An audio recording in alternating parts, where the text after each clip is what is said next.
ପାରିବାରିକ ଦାୟିତ୍ୱ ଓ କର୍ତ୍ତବ୍ୟରେ ବ୍ୟସ୍ତବହୁଳ ସାଧାରଣ ଝିଅଟିଏ।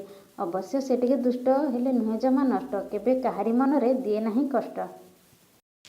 ଦେଖିବାକୁ ସେତେ ସୁନ୍ଦର ନହେଲେ ମଧ୍ୟ ସମସ୍ତଙ୍କ ମନରେ ତା ପାଇଁ ଅଜସ୍ର ସ୍ନେହ, ଶ୍ରଦ୍ଧା ଓ ଭଲ ପାଇବା ଭରି ରହିଥାଏ।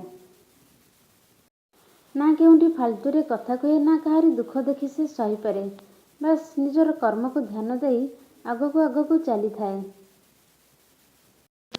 ତାର ସେହି ଭଲ ଗୁଣ ଦେଖି ତାକୁ ଅନେକ ପୁଅ ପ୍ରପୋଜ କରନ୍ତି, କିନ୍ତୁ ସେ ସେସବୁକୁ ଗୁରୁତ୍ୱ ଦିଏନା। ଦିନେ ଅଜାଣତରେ ସେ ସେଥିମଧ୍ୟରୁ ଜଣକୁ ତାର ମନ ଦେଇଦେଲା। ଅନ୍ୟ ପୁଅମାନଙ୍କ ଅପେକ୍ଷା ସେ ଥିଲା ସମ୍ପୂର୍ଣ୍ଣ ଅଲଗା। ନା ସେ ଝିଅଟାକୁ ବିରକ୍ତ କରେ, ନା ତାକୁ ବାଧ୍ୟ କରେ। ତାର ଦୁଃଖ ସୁଖରେ ସମଭାଗୀ ହୋଇ ରହିଥାଏ। ମାତ୍ର କିଛିଦିନ ପରେ ସେହି ସମ୍ପର୍କରେ ସନ୍ଦେହର ଝଡ଼ ଆସି ସବୁ କିଛି ମାଟିରେ ମିଶେଇ ଦେଇଗଲା। ଯେଉଁ ଦୁଇଟି ସରଳ ହୃଦୟ ଗୋଟିଏ ବାଟରେ ଚାଲିବା ପାଇଁ ପାଦ ବଢ଼େଇଥିଲେ, ସେଇଠୁ ପୁଣି ସେମାନେ ପଛକୁ ହିଁ ଫେରିଗଲେ। ପୁଅଟି ନିଜର ଭୁଲ ବୁଝିପାରି ପୁଣି ଆସିଲା ସତ, କିନ୍ତୁ ଝିଅଟି ଆଉ ଆଗକୁ ଯାଇପାରିଲା ନାହିଁ। କାରଣ ପୁଅଟି ଉପରୁ ଝିଅର ଭରସା ତୁଟି ଯାଇଥିଲା।